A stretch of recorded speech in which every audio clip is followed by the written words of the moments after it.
ଭିନ୍ନ ଏକ ରକ୍ଷାବନ୍ଧନ। ଟ୍ୟାକ୍ସିରେ ବସି ଡ୍ରାଇଭର ସିଟ୍ରେ ଜଣେ ଝିଅକୁ ଦେଖି ଚମକି ପଡ଼ିଲା ସମ୍ବିତ। ଅବଶ୍ୟ ଟିଭି ଖବରକାଗଜରେ ପ୍ରସାରିତ କିଛି ଖବରରେ ଝିଅମାନେ ବ୍ୟବସାୟିକ ଭିତ୍ତିରେ ଅଟୋ, ଟ୍ୟାକ୍ସି, ବସ୍ ଇତ୍ୟାଦି ଚଳାଇବା ତା ଆଖିରେ ପଡ଼ିଛି। ହେଲେ ଆଜି ପ୍ରଥମ ଥର ଅନୁଭବ କରିବ ମହିଳା ଡ୍ରାଇଭରଙ୍କ ଦ୍ୱାରା ଚାଳିତ ଯାନରେ ଯାତ୍ରା କରିବାର ଅଭିଜ୍ଞତା। ତଥାପି ତାକୁ ଟିକେ ଅଖାଡ଼ୁଆ ଲାଗୁଥିଲା। Sir, OTP? ଝିଅଟିର ସ୍ୱରରେ ଭାବନା ରାଜ୍ୟକୁ ଫେରିଆସି ନିଜ ମୋବାଇଲରେ ଆସିଥିବା ଓଟିପି କହି ସମ୍ବିତ ସିଟ୍କୁ ଆଉଜି ବସିବା ବେଳେ ତା ଆଖିରେ ପଡ଼ିଗଲା ସାମ୍ନାରେ ରଖାଯାଇଥିବା ରାକ୍ଷୀ, ଚନ୍ଦନ, ସିନ୍ଦୁର, ଫୁଲମାଳା ଆଉ ଗୋଟେ ମିଠା ପ୍ୟାକେଟ ଉପରେ। ସମ୍ବିତର ମନେ ପଡ଼ିଗଲା ଆଜି ରାକ୍ଷୀ ପୂର୍ଣ୍ଣିମା। ଭଉଣୀ ଅତି ଖୁସିରେ ନିଜ ଭାଇକୁ ରାକ୍ଷୀ ପିନ୍ଧାଇଥାଏ। ଟ୍ୟାକ୍ସି ଚାଳିକା ନିଜ ଭାଇ ପାଇଁ ରାକ୍ଷୀ ରଖିଛି। ନିଜ ଖାଲି ଖାଲି ହାତକୁ ଅନାଇ ସେ ଦୀର୍ଘ ନିଶ୍ୱାସ ଛାଡ଼ିଲା ସମ୍ବିତ। ତା ଭଳି ଅନାଥ ଆଶ୍ରମରେ ବଢ଼ିଥିବା ପିଲାର ନିଜର ପୁଣିବା କିଏ? କାର କାଚ ବାଟେ ସେ ବାହାରକୁ ଅନାଇ ଚୁପ୍ କିନା ନିଜ ଆଖିକୁ ପୋଛିଲା। ରାକ୍ଷୀ ବାନ୍ଧିବା ବି ଭାଗ୍ୟବାନମାନେ ପାଇଥାନ୍ତି। ମୋବାଇଲରେ ଗୁଗୁଲ ମ୍ୟାପ୍ରେ ନିଜ ଗନ୍ତବ୍ୟସ୍ଥଳକୁ ଦେଖିଲା। ଆଉ ଅଳ୍ପ ସମୟ ପରେ ସେ ପହଞ୍ଚିଯିବ।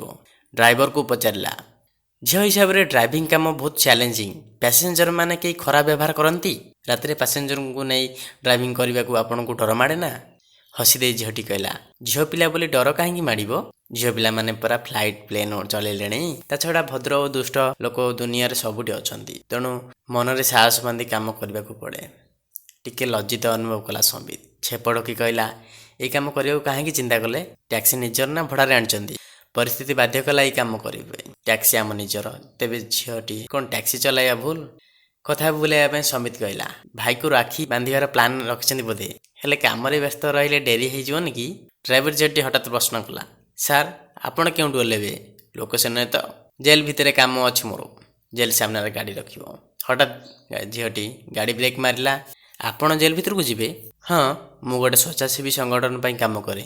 ଜେଲ୍ ଭିତରେ ସଜା କାଟୁଥିବା ତଥା ବିଚାରାଧୀନ କଏଦୀମାନଙ୍କୁ ଭେଟି ସେମାନଙ୍କୁ ସୁବିଧା ଅସୁବିଧା କଥା ବୁଝିବି ମୁଁ। ପେମେଣ୍ଟ କରି ସମ୍ବିତ ଜେଲ୍ ଫାଟକ ଆଡ଼କୁ ଆଗେଇଲା। ଜେଲରଙ୍କୁ ଦେଖି ନିଜ ସାଙ୍ଗରେ ଆଣିଥିବା ଅନୁମତିପତ୍ର ଦେଖାଇଲା ପରେ ଜେଲର କହିଲେ, ଆଜି ରାକ୍ଷୀ ପୂର୍ଣ୍ଣିମାରେ ଏଠାରେ ମହିଳା କଏଦୀମାନେ ନିଜ ହାତରେ ପ୍ରସ୍ତୁତ କରିଥିବା ରାକ୍ଷୀ ନିଜ ଭାଇଙ୍କୁ ବାନ୍ଧିବାର କାର୍ଯ୍ୟକ୍ରମ ରହିଛି।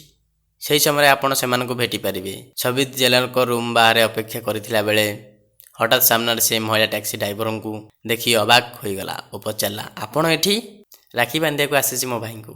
ଚମକି ପଡ଼ିଲା ସମ୍ବିତ। ଆପଣଙ୍କ ଭାଇ ଜେଲରେ ଅଛନ୍ତି? ହଁ, ମୋ ଭାଇ ଏଠି ସଜା କାଟୁଛନ୍ତି। ଭଉଣୀ ହିସାବରେ ଆଜିକା ଦିନରେ ଭାଇ ଯେଉଁଠି ଥାଉ ନା କାହିଁକି, ଯଦି ସୁବିଧା ଅଛି ତେବେ ଭାଇ ହାତରେ ରାକ୍ଷୀ ବାନ୍ଧିବା ଭଉଣୀର ଏକ କର୍ତ୍ତବ୍ୟ। ଆଶ୍ଚର୍ଯ୍ୟ ହୋଇ ଅନାଇଥିଲା ସମ୍ବିତ। କେତେ ସହଜରେ କଥା ପଦକ କହିଥିଲେ ଝିଅଟି। ହେଲେ ଜେଲକୁ ଆସି ସଜା କାଟୁଥିବା ଭାଇଙ୍କୁ ରାକ୍ଷୀ ବାନ୍ଧିବା ଏକ ସାହସୀ ଝିଅ ବା ଭଉଣୀ ହିଁ କରିପାରେ। କାରଣ ଜେଲ୍ ଅନ୍ତବାସୀଙ୍କ ପାଇଁ ସମାଜର ଦୃଷ୍ଟିଭଙ୍ଗୀ ଭିନ୍ନ।